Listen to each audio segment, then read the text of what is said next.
Support for Audacious with Chion Wolf provided by a generous contribution from Suzanne Hopgood in memory of Frank Lord. From Connecticut Public Radio in Hartford, this is Audacious. I'm Chion Wolf. The moments before a comedian takes the stage are exhilarating. They can feel the electric energy of the room or the lack of energy if the preceding comic bombed, but hey, that's part of the deal. And comedians know what they're walking into. But what if the stage was a cafeteria in a nursing home? Or the corner of an office? Or the Staten Island Ferry? Or in a prison? Today, 3 comedians describe performing in spaces far from the nightclubs you might imagine, where the room itself becomes part of the act. Meredith Dietz did stand-up in an office building where people were instructed not to laugh or look at her. And why stop there? She also did a surprise stand-up set on the Staten Island Ferry. And Ali Siddiq is a storyteller known for his comedy and serious work filmed inside prisons. He talks about incarceration, accountability, and what it takes to stop being defined by your worst mistake. But first, when you think of nursing home performers, what do you picture? A piano?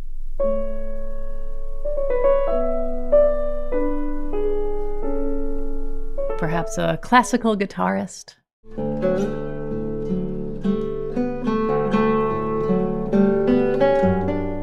Ooh, maybe a harpist.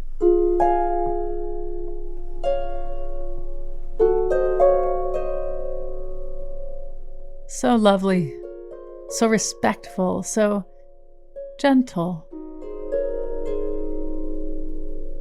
Well, after this episode, you're also going to picture a comedian singing parody songs about dentures, dating, Depends undergarments, and shaking your tushy. Shake it, doll. Shake it at the mall. Hey. Shake it, doll, in the bathroom stall. Hey. That's Pauline Schantzer, a.k.a. Polly Wolly, the nursing home comedian, and depending on who you ask, what she does is hilarious, healing, inspiring, inappropriate, sacred, cringe, generous, or all of those things at once. Pauline says her nursing home comedy career began the way all glamorous entertainment careers begin, at a dinner party, talking to the director of a senior care facility. Pauline mentioned that she was a comedian. And she said, "Oh, do you want to do comedy at the nursing home?" And I was like, "Yeah, is it paid?" And she was like, "Yeah." And then I was like, "Yes." Because like comedians, I don't know if anyone knows this. Not a lot of people know, maybe. Comedians don't really make money easily. What? Yeah. I can't believe it. Like, so I was literally genuinely just happy to get paid to do comedy. Did you have a plan for how that would go? Were you going to kind of just see what happened? What was going on in your mind? The first time I did it, I mean, some of it was definitely improv. I was like, this is such a cute little Barbie. I wrote a Barbie Girl Jewish song. There's like a Jewish parody to Barbie Girl. This is the first one that ever went viral. Like it like literally shot to 12 million views in like, I don't know, a couple months. It was just super cute. It was just like me dancing around like I'm a Jewy girl in a Jewy world. It's all kosher. I'm a Jewish poster. You can feed me hummus. It'll be the funnest. But feed me. How you please me. And like it's really cute because my friend, thank goodness my friend was able to come. She wasn't working at the time. She filmed it and she like scrolled around of the old people and it was a Jewish nursing home. So like some guys, old men are wearing yarmulkes just staring at me like, and then there's this one lady like clapping. It's so funny. Just their reactions is really great. I want to know what was going on in you in this first one. Like, this was a chance you were taking in terms of an audience you'd never really served before in a context most people don't get this sort of vibe with. You know, when I think about nursing homes, I think about people playing piano, perhaps a nice guitar or a harp. It's very placid. You just don't think about someone like you performing songs like this in front of people like that. And so you saw people looking maybe confused at you, but you also saw people getting into it. So what was going on in you as you were observing the way people were reacting to you? Well, first off, I think it was really good that my friend was there because I was able to laugh at what was happening and look over at her and she's laughing.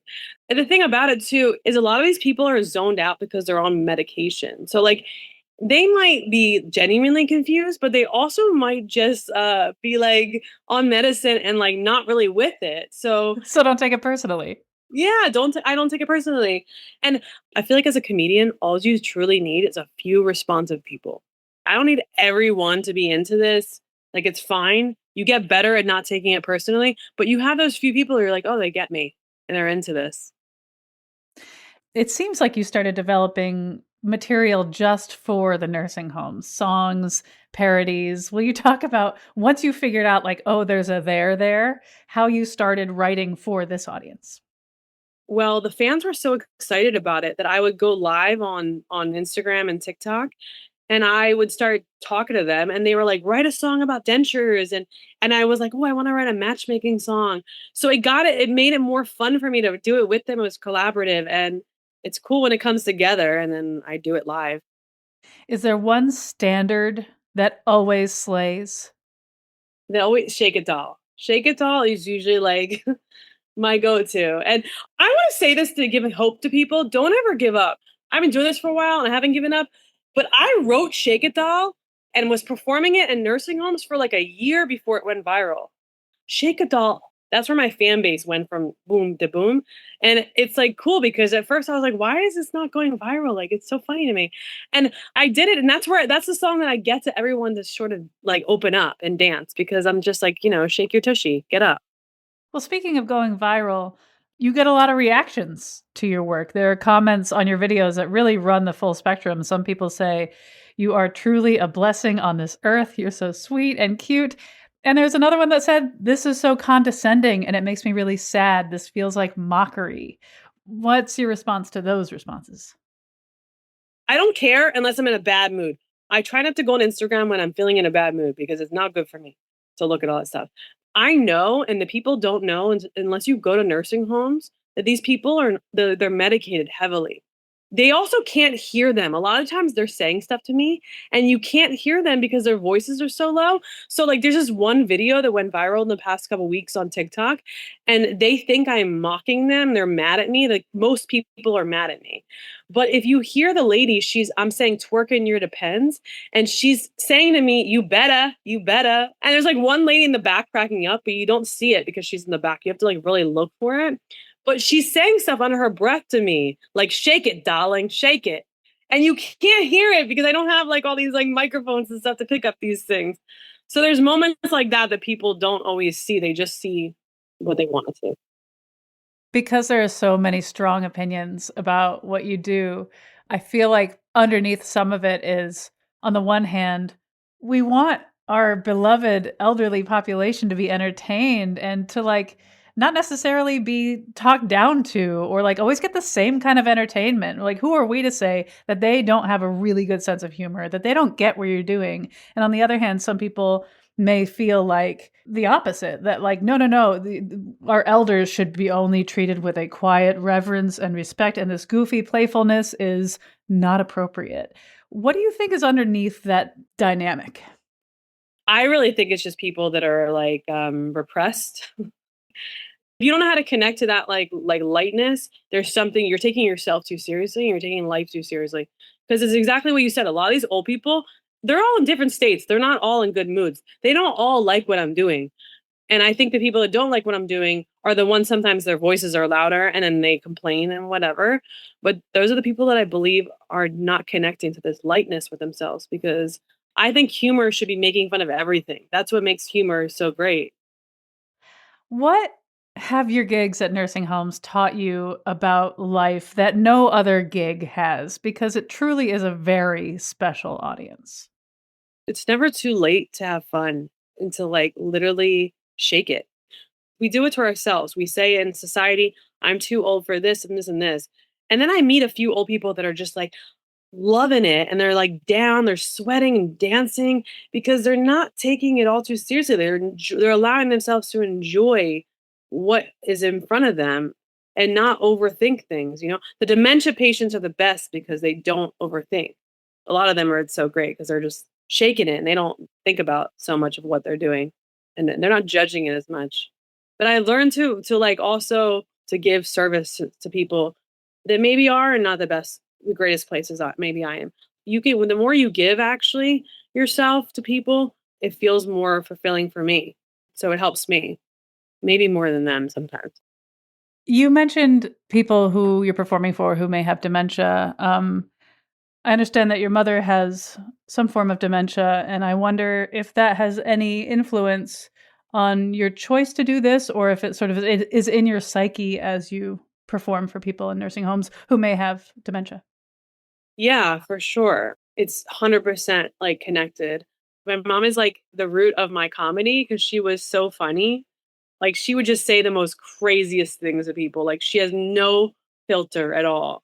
So like she was my inspiration in that way. And when she got dementia, like she like lost that a lot. So even now when I visit her, I still try to do humorous things for her, but she doesn't like laugh in the way she did. So it's tough for me, but I also like I think there's a part of me who truly like wants to give as much joy to all these old people almost to I don't know, to make up for the loss of my mom not being able to laugh in some way. Like, oh, that's deep and I might cry, but like I'm not gonna cry because I just did my makeup. But um and it's painful. It is still painful for me. I've done a lot of healing around it, but it is tough. Like it's tough to see my mom go from being so funny to having like no personality in that way and just be so zoned out. So ah yeah, Thanks for sharing that. I'm working on getting more vulnerable in public. Well, I think that's tied to the work you do with making people laugh. It's funny because when you say becoming more vulnerable, to me, what you're doing in these nursing homes is also vulnerable. You are being utterly yourself in front of these people, and you're taking a risk by trying to make them laugh with this material that they're not used to, they don't see coming.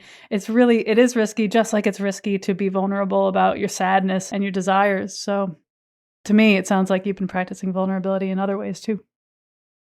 Oh my god, thanks. I never think of it like that. You touched on this by talking about your mother, but when I think about hard things we go through, I think about laughter as almost a rite of passage, a rite of existence. You know, when you go through something really difficult, be it your mother having dementia or being old yourself and your body is not the body you had your whole life and you're in a wheelchair and this lady comes in and she's trying to make you laugh.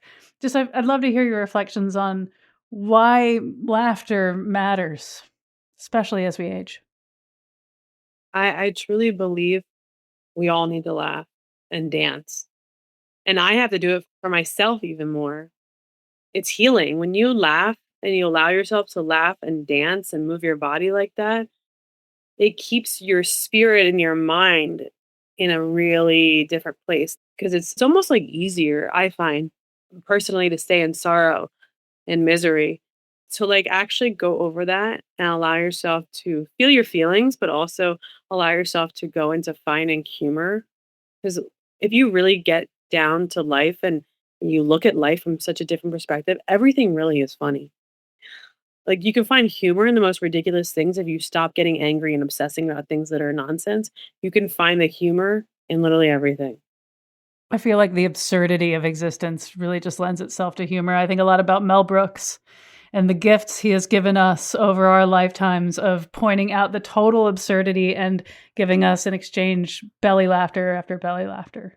Mel Brooks did that so well. Like we all are taking things like so way too seriously these days. If you look at Mel Brooks's old movies and the things that he did, it's amazing and ridiculous. He couldn't have made those movies now. Blazing Saddles?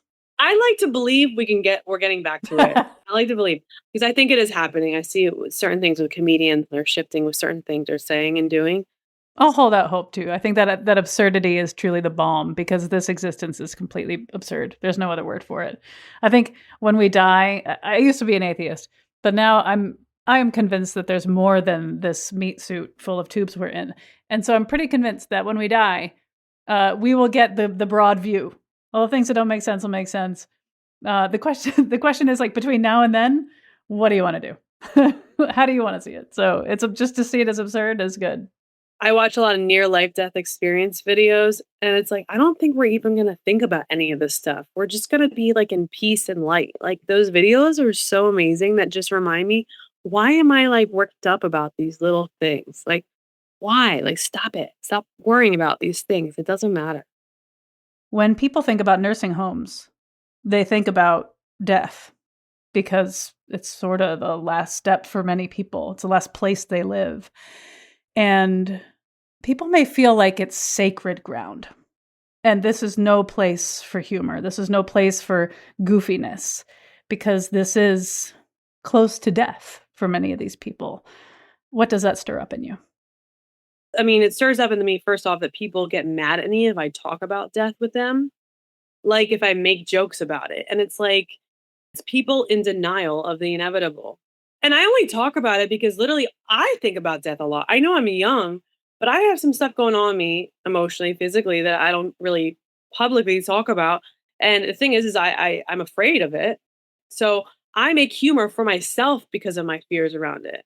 And that's why I have a song called We're All Gonna Die that I've done at the nursing homes because I'm literally saying to them, like, we're all gonna die. Let's dance. Who cares? This might be your last chance. Like, let's rock and roll. Who cares, you know? We're all gonna die. Who cares what they say? Come on, Gramps, let's dance. Make your last chance. Liver spots look good on you, Pops. Nothing sexier than a man with a pillbox. Why are we taking this all so seriously? Let's shake it. That's one of my favorites. Whenever I'm worked up about something, whenever I'm stressed out, I always tell myself, like, what am I doing? We're all going to die. Or I'll say it out loud to other people, like they're stressed out. We're all going to die. Like, you know, what are we worked up about this for?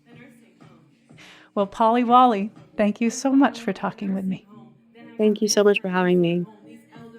When we get back, what's it like to perform inside a New York City office for people at their desks who were told not to laugh or make eye contact? Them being told not to laugh immediately put them all on the brink of laughter. It was a very tense environment, and then everyone was so excited when the tension was relieved. So it was a lot of fun. Plus, comedian Ali Siddiq talks about his stand-up and serious conversations in prisons. I'm a mirror to let them look back on, hey man, some of the things you're doing here is insane, and you may not realize it, but I know that you're doing them because I was here. I'm Kyone Wolf. This is Audacious. Stay with me. Went viral in the nursing home. Then I got banned from that nursing home. These elderly are all alone, making them laugh and see me moan. No one can hold me down. I'm in the zone. Don't call my phone. Gotta go to the nursing home. This is Audacious. I'm Kyone Wolf. A comedian walks into an office. That sounds like the beginning of a joke, but in this case, it's the job. We're talking with comedians who perform their sets in unexpected places. Meredith Dietz is a writer and comedian based in New York City, and her task was to perform stand-up in an office full of employees sitting at their desks who were given explicit instructions not to make eye contact with her or laugh. To a comedian, that's just cruel, and also maybe very beautiful, and also very tense. After the set is done, everybody gets to release the tension and laugh. Finally. This big idea of having comedians willingly put themselves in this sort of situation comes from the people at Now This. That's a digital media company that makes short-form news, culture, and entertainment videos for social platforms. Here's a clip of Meredith in the office. Did my school have Kick a Ginger Day where I got kicked a lot? Of course. But was I kicked because I have red hair? Or was I kicked because maybe I was the kid who insisted on speaking in Parseltongue, the snake language from Harry Potter? Me trying to get you guys to laugh, I'm like, you know? Ooh. Doing that to silence is one of the loneliest feelings I've ever felt. No. Meredith also performed on the Staten Island Ferry, where there truly was no way out for anybody if the show bombed. So, what happens deep in the soul of a comedian when there's no real stage and no guarantee that the people in the room even want you there? So I do have to give credit to Now This and their creative team. But I really, really loved the idea of it. And I was very honored to be their pilot episode because they told their team, who are all video creators and everybody knows how to do social there, they told them not to break. And I do think that created the conditions of them being much more generous laughers than a lot of shows where people allegedly come to laugh. Was that surprising to you? It was and it wasn't. If you are a stand-up, you kind of have the brain where you might be seeing all the comics before you not do that well, and you just have this ego where you're going to go on stage and be like, but I can crack them. I have the je ne sais quoi and the genius material that no one's ever heard before. And then you've experienced what every other comic experienced, which is the crowd was too tight. But I think for this room, you are used to at least eye contact or like some kind of body language that shows that people are listening to you. And for them to be deliberately looking at their phones, as I was like, I guess I think of my next trick, it throws off your rhythm. It destroys your ego in the best way, in a completely necessary way. I think I said the words, "This is harrowing," and that came from the bottom of my heart. I was like, it was a haunting way to hear your material with no laughs. You're like, none of this makes any sense. This sucks. And because you were the first one to do this, you didn't have anyone to refer back to. Like, you really didn't know how this was going to go. And so when they invited you to do this, like, how much of your pie chart was hell yes, and how much of your pie chart was, wait a minute, I'm not sure I want to do this? Ooh, 99 and 1, respectively. I think I love being the heel on a show.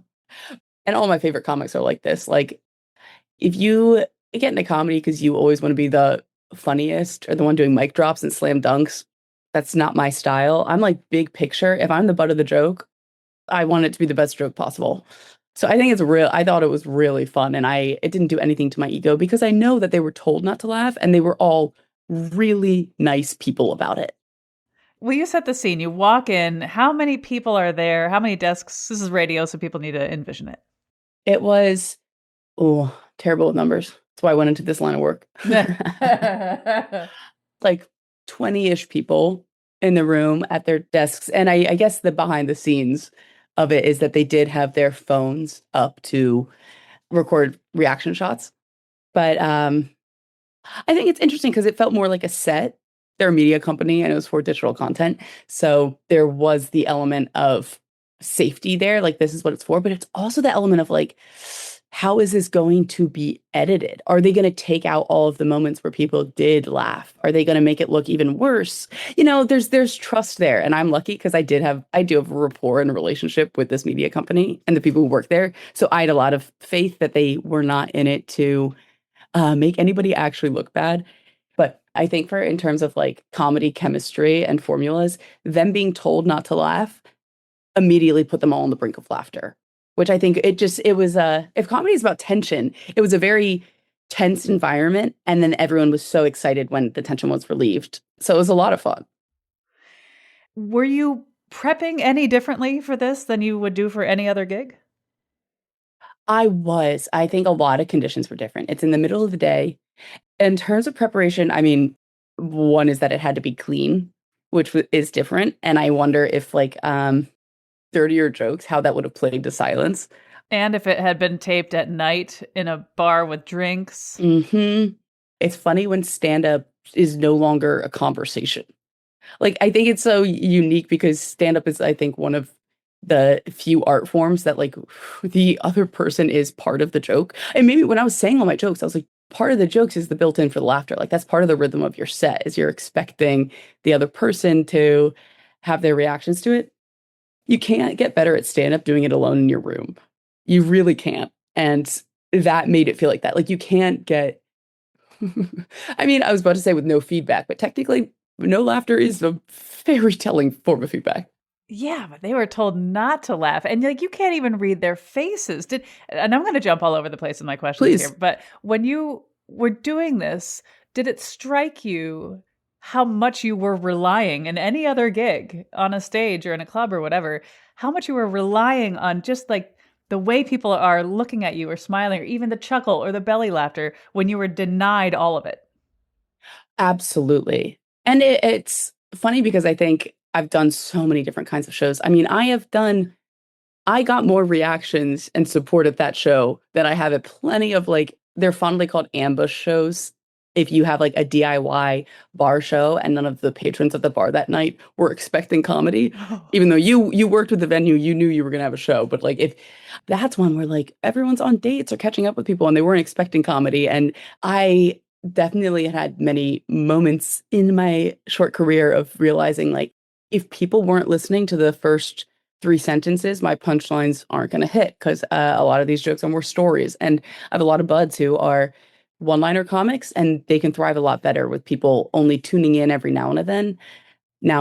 Then those jokes work better. But mine, I don't know. It's funny if your joke's a little autobiographical or requires a little bit of setup. There's this buy-in and assumption that people are listening. And so if if you don't have that piece of the pie, if you don't get people listening, then I think that's the difference between a show like this and a show where you're just like fighting to get anybody's attention in a bar. This one, I knew they were listening and I knew they weren't allowed to respond. So that felt more like disapproval than just like, I don't want this right now, you know?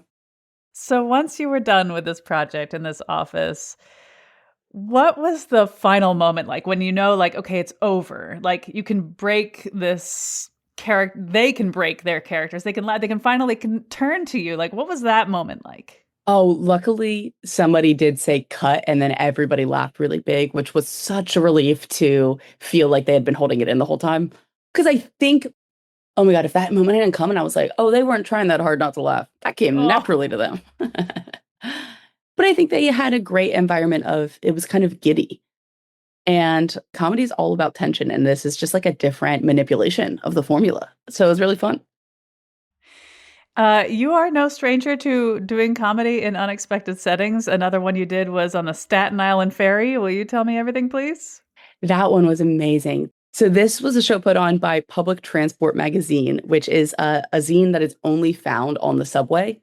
And the idea was to have a show that went from the Staten Island Ferry, and then all the comics and the audience all went back on the exact same ferry again, which was it's funny to do a show with people and you have that dynamic of performer and audience, and then you're all in the same car ride back.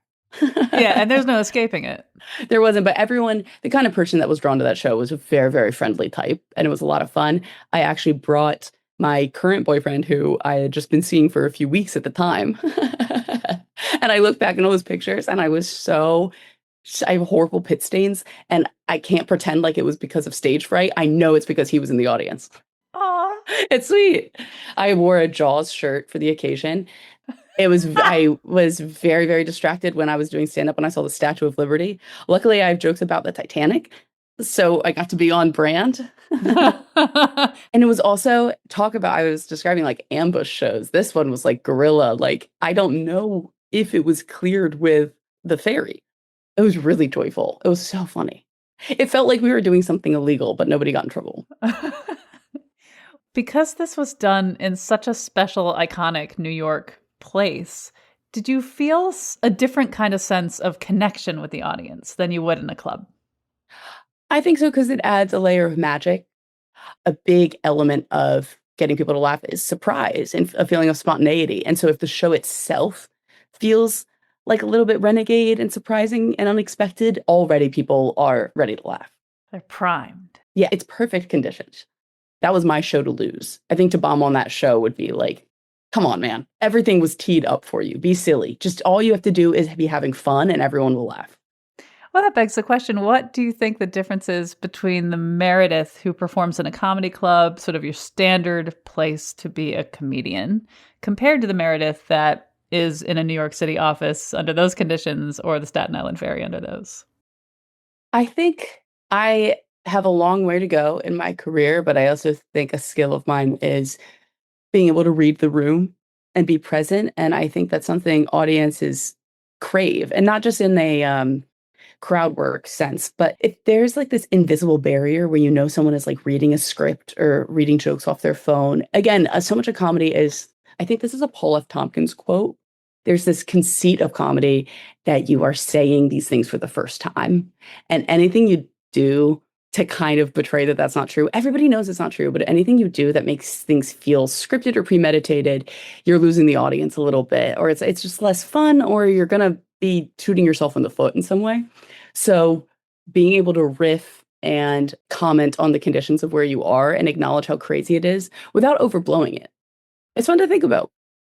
Well, you're also making me think about how if a comedian spends their entire life in a club, they're going to be formed around that environment. If a comedian's doing what you're doing, which is taking your comedy in places where comedy, in addition to clubs, but you're taking it to conditions that comedians aren't normally under, and you're seeing how you refine yourself and grow and totally bomb and also be totally triumphant. Like, in ways, it sounds almost like what you're doing is like a fast track to becoming even better, even faster. I hope you're right. These two shows that we're talking about are like special cases. They're gimmick shows, which is always fun. But like a lot of the performing in unexpected places is born out of necessity, especially for comics who have like historically been shut out of those clubs, which I'm not saying I necessarily am. But I think that a lot of the shows I've done have been in people's basements or rooftops or bars where there is no stage, or I'm trying to think of like weird abandoned warehouse type shows that I've done. And there's been a bunch. And I think that is the beauty of coming up in like a young queer Brooklyn scene where it's like, we got to find a space to perform. We've been talking about you this whole time and what it's been like for you, but I would love your reflections just broadly, whether it's from a stage in a bar or in a special place like the Staten Island Ferry or this office setup. When you think about people who come to see comedy, especially lately, considering the world, I wonder what you hope you're doing for them. I hope that I am providing relief and escape. I used to host an open mic for comedians that would have like a little bit of a non-comic audience here and there because it was an ambush mic in a cafe. The day after Trump got elected for the second time, I was supposed to be hosting this mic and I really didn't want to. And I reached out to some people asking if I should. I think maybe I used Instagram, posted a poll and had people anonymously vote if they wanted to come to this or not. And a lot of people said, like, even if I don't talk into the mic, like, I'd like to be around other people, like-minded people, have that community and maybe laugh a little bit. And so a lot of comics went and they talked about like horrible conversations that they had with their parents that day. And everyone found that super relatable. Or they said, I'm not talking about it, and just did goofy, absurd jokes, and it was an escape. And so it's hard for me to see myself as doing a service. That's never like what I've seen comedy to be. I think it's a selfish pursuit. I don't think it's altruistic. But then I'm like, that's also dismissive. And I find other people to be doing me a service. So that's just my low self-esteem talking there. But one way or another, if the relief is in saying something true and relatable or providing a complete distraction, I think that it can just be a relief. Well, Meredith Dietz, thank you so much for talking with me. Thank you. I love this topic. If you can't tell, could talk about it forever. After the break, comedian Ali Siddiq went from inmate to inspiration. Decades after leaving prison behind, why does he keep going back? I hope they understand that they are not their mistakes. There's something that happened. They can actually resurrect themselves from this position. I'm Kyone Wolf. This is Audacious. Stay tuned.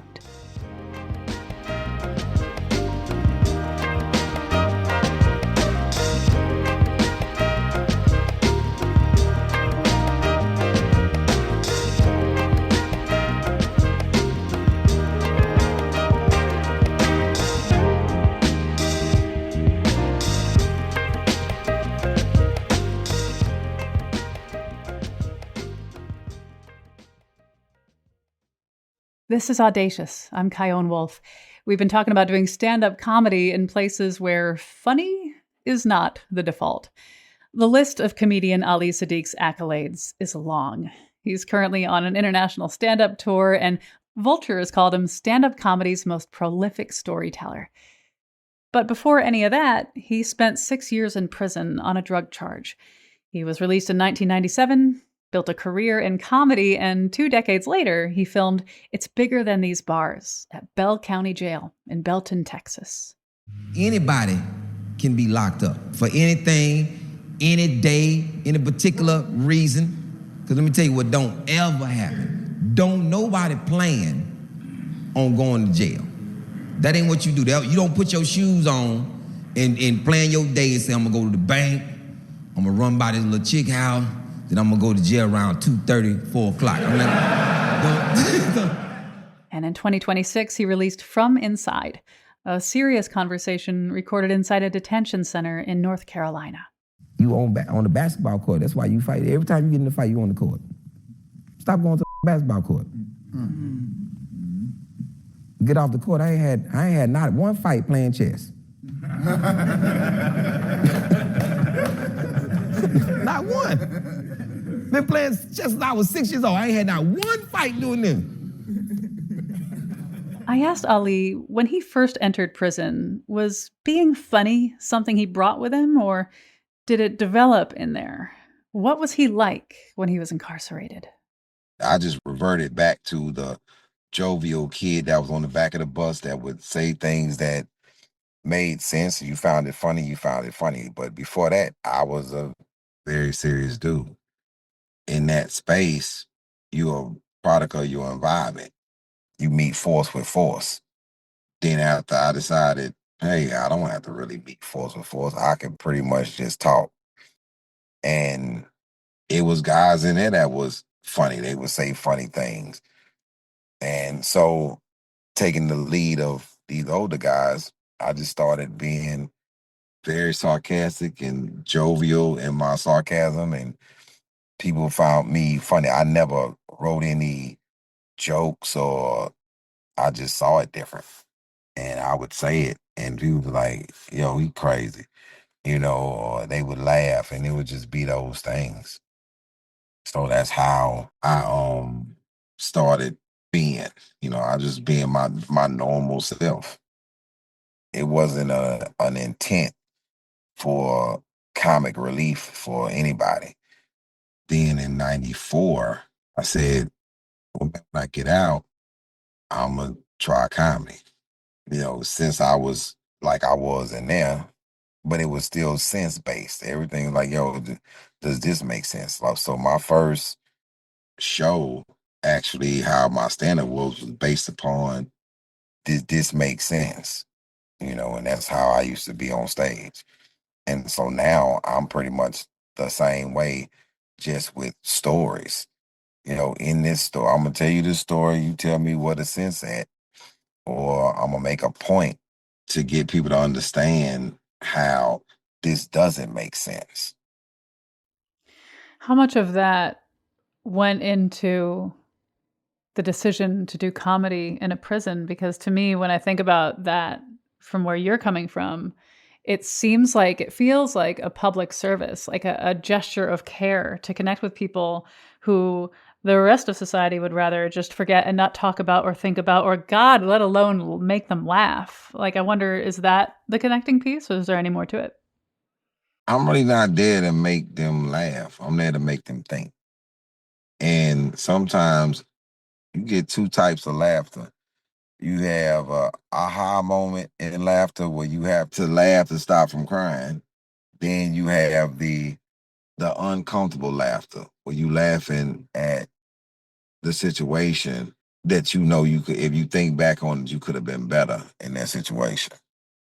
So I'm not like those who use prison as some platform because it was people like that would come, and I'm like, was this your community service or something? Like, are you here for another reason other than to actually help these individuals mold themselves different? People would say, well, I'm locked up too. I'm coming in here being with y'all. But you're going home though. And you don't have to deal with the level of violence or the level of mental anguish that happens in this place. Or you have some celebrities who use it to build up their portfolio, and it's a nice gesture. Oh, I'm trying to do prison reform. Well, do you even know where prison reform starts? With somebody being there and coming from that situation, I feel like I have another obligation to them to show them that they can make it from this condition. Prison reform doesn't start in prison. It doesn't start with you writing bills. Prison reform starts with education in elementary and in community. If you change the condition of the community and the condition of the education, then you don't have people having some sort of appetite to even be in this position. You can change prison reform with teaching American children as not an extracurricular activity or a paid activity, as a mandatory thing that you have to learn multiple languages. Because learning multiple languages, you can change your environment whenever you choose to. You have more access. You have more access to a global world, to talking to multiple people and changing culture, not allowing the bad guy to be sensationalized. That's how you can change prison reform, to change the mindset of how you have to be when you get out. You have to change that inside. You have to have a healthy appetite to not want to be the same as you've been. You have to change their mindset. And changing the mindset is what makes sense and what does not make sense. So for me to tell somebody, hey man, there's a possibility that your mother will die while you in here. Your grandmother, your father, your child, your wife, your significant other can die while you in here, and you won't be going to that funeral. It's a possibility that you won't make it 6 months in here and die based upon something that wasn't even your business. You just happen to be in this space. It's a possibility that you may never get out for defending yourself. But how do you get that person to care about his life? How do you get him to say, hey, this story that you telling right now can help somebody? But if you're not a person that has been in a situation, you're talking from a space that you don't have complete knowledge about. And so it's important that I go back to give them some type of understanding that this is going to be what you're up against when you come out of incarceration. You have to really embody what you say that you're about. And this level of success that I've had, which is a blessing, they need to see me, just like my community need to see me and say, listen, this is the example. And these are the steps. And this is the mental fortitude that you're going to have. Are you going to be perfect? No, but you're going to have to try damn near to be. So that's the importance of me going. And just because I'm happy in my inside, that some of the things come off jovial and they come off funny, and I'm a mirror to let them look back on, hey man, some of the things you're doing here is insane, and you may not realize it, but I know that you're doing them because I was here and I watched other people do them, and I know how crazy this can get. I've been in lockup in the hole before. I've done things that would be borderline crazy, but that's what happens when you in this space where you're trying to manipulate your mind not to be settled with the condition that you're in. I'm hoping that you can take me into your body for both of these specials, for It's Bigger Than These Bars back in 2017 and From Inside, which was April of 2026. When you are in these places in front of these incarcerated people and the microphone's on and you're about to say your first word, like what's going on in your body? What is your heart doing? What is your mind? Are you sweating? Like, what does it feel like to be you at that moment? I'm not nervous to say anything that I'm about to say. I'm already in the mode of what's going to happen. And me starting out with some of y'all gonna me in my mind knowing some of y'all gonna listen, some of y'all not. It's not on me to make you listen, it's on me to convey the message. So the special Bigger Than These Bars was different because that was and it wasn't even really different because I had spent like 2 or 3 days there prior to.